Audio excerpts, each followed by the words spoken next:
Hey guys, welcome back to my channel. So for today's video, I wanted to talk about past traumas.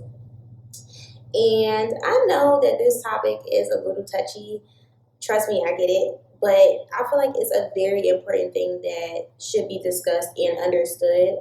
The reason why is because I believe that, everyone has been through a past trauma. A lot of the times when people go through these things, they either tend to ignore it, but on like a subconscious level because they don't actually know what it is, or they tend to normalize it. So they know that they've been through this thing and they know that, they feel like all guys are the same or all girls are the same, or,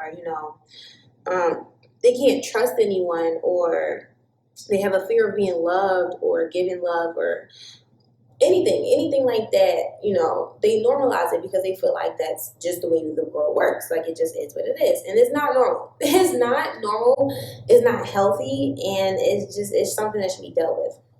So here we are today. And basically, a past trauma is something that you went through in your past, something that you went through, whether it was in your childhood, in your adolescence, in your teenage years, in your early adulthood. It does not matter what point in time you had this experience in your life, but this experience has negatively impacted your way of living currently, or it has negatively shaped the way that you act, view things, talk to people, treat people, or even treat yourself.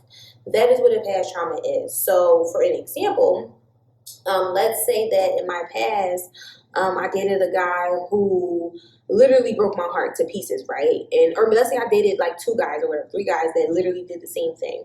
And now I have this vision that all guys are the same. That vision is from a past trauma. Or let's say, if there was someone that didn't have their parents in their life, one or two or both of them, or, let's say that they were put up for adoption, right? This person may have a fear of being abandoned or a fear of being alone, but that fear stems from something that is a past trauma. There are ways to deal with past traumas. There are ways to acknowledge past traumas. It is a lot of work, but it is very much important again, and it's healthier when you deal with them. So, there's something called shadow work. Shadow work is basically when you actively dive into your past to deal with these traumas. That's basically what it is.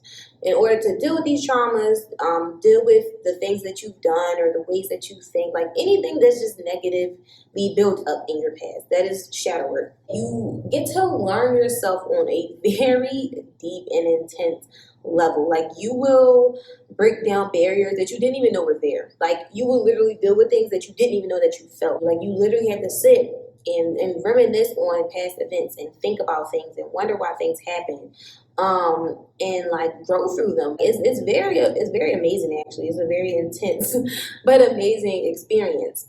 You really have really deep rooted traumas. You may not even know where to start or what to think about, or how far back to go, or it's like it can be a little hard if you have dealt with a lot of things in your life, and again, you don't have any guidance, so you have to kind of like take a lot of time, like, I'll be honest, like a lot of time to figure these things out. It's very emotional, but all of the options to deal with trauma and past experiences are very emotional. So it's kind of like, in order to grow, you have to be vulnerable. In order to grow, you have to shed that layer of skin. So you kind of just got to suck that one up. Like, it's going to be emotional, but it's worth it, Now, we all know what therapy is. Going to a therapist, going to, a regular therapist office, whether it's group therapy or single therapy, and you talk to someone for a specific amount of time, and they're most likely paid to listen to your problems.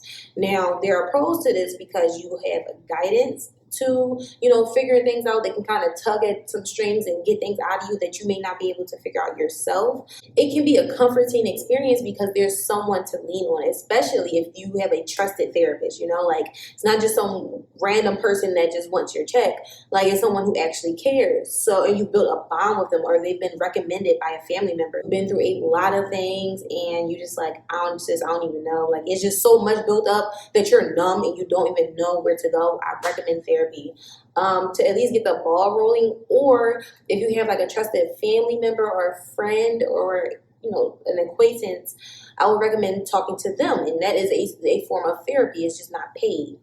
Journaling, and I recommend journaling also because I've journaled in my life. So with journaling, you're just writing it down. So you're, reminiscing about certain things, but it's like you're just writing it down, closing the book, and you're putting it to the side. So it's kind of like, it's kind of a milder route. So I recommend it. I definitely recommend it. You're still going to get emotional. Like I said, all these methods, you're going to be emotional, but it's definitely, I recommend it. Getting like a little journal. You could journal once in the morning, or you can journal, once before you go to bed, or if you got a lot on your mind, since you could journal 3-4 times a day, there's no limits. You know what I'm saying? It's your personal book. No one is going to touch it unless you want them to. Prayer. I should have said that first, actually, because prayer is like one of my main go-tos. I am a very spiritual person, and I believe in spirit, God in a sense, but I believe in a spiritual energy. And prayer is A1. So sis, like, you should be praying every day, all the time. I'm not trying to push any religion or spiritual beliefs on anyone, but I personally believe that you should pray all the time, not just when you want to ask for things, but to give thanks also. But that's beside the point of this video. So I do believe that prayer is an amazing way to deal with past traumas and traumatic events, and anything for that matter, any problems in your life. Pray, because is what helps to guide us and what gives us our downloads and the information that we receive and things like that. So you should pray, give thanks, and ask for guidance when you need it. So that's what I did while I did my shadow work. So I was literally kind of like praying the whole time. Like I was like talking outwardly as if I was talking to someone, but I feel like spirit is always with me. So I talk all the time to spirit, and I feel like, it's heard and it's acknowledged, and I receive feedback.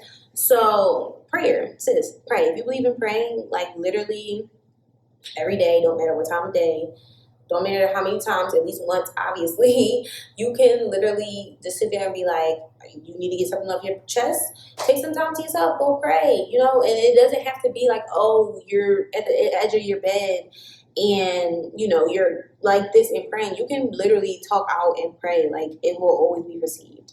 So that's a way. Another really dope way of dealing with past traumas and traumatic events, meditation, because it is just a sense of clearing your mind, and kind of it just releases that negative tension, that negative energy. Meditation has literally brought up like things in me that I didn't even know were a problem, like things I didn't even know I had built up inside of me. Like, I've literally meditated sometimes. Like, I've had times where I've meditated and I bust out crying. Like, I bust out in tears. And the reason why was because something that was deep in me that I didn't acknowledge, that I didn't think was a problem, spirit brought it out of me, Like, while it does show up in our daily lives in certain ways, it doesn't hit such an impact. It's because not only have we blocked our chakras so that, we don't feel those things, but it's more so the daily distractions that we have. If you've ever noticed, when you're not on your phone and you're not with your friends and you're not playing a game, you're not playing 2K, or you're not watching a movie, and just things that distract you on a daily basis, your mind could tend to wander. And the reason why is because it's finally having time to settle down. You know what I'm saying? Like, it's finally having time to not be focused on something else, so it can pick up and it can go. So the idea with meditation is that since you're having such still time and you're connected to source and your higher being, like, you're having time literally to align yourself, and your mind is more quiet than it may ever be throughout that entire day, things may come up, deep-rooted things, because your brain never has time to settle down and quiet down, especially in this day and age. Like, it's just not a thing. So when it finally has that time, something from 10 years ago, literally, like, during a 5-10 minute meditation may come up, and you'll be like, whoa. It's about passing the energies. Not to, like, get off topic, but the reason why past traumas stay within us is because we block our chakras. So it's like, you go through something and you don't allow that energy to pass through you, you hold it in wherever you hold it in, and that's why it's still with us. So meditation, it allows for you to pass that energy through. So while you may cry or you may, be upset or have an intense emotional feeling in that meditation, it will pass through so fast. So meditation is an amazing way to deal with past traumas and traumatic events. I definitely recommend it. When I do, it's always like a really good experience.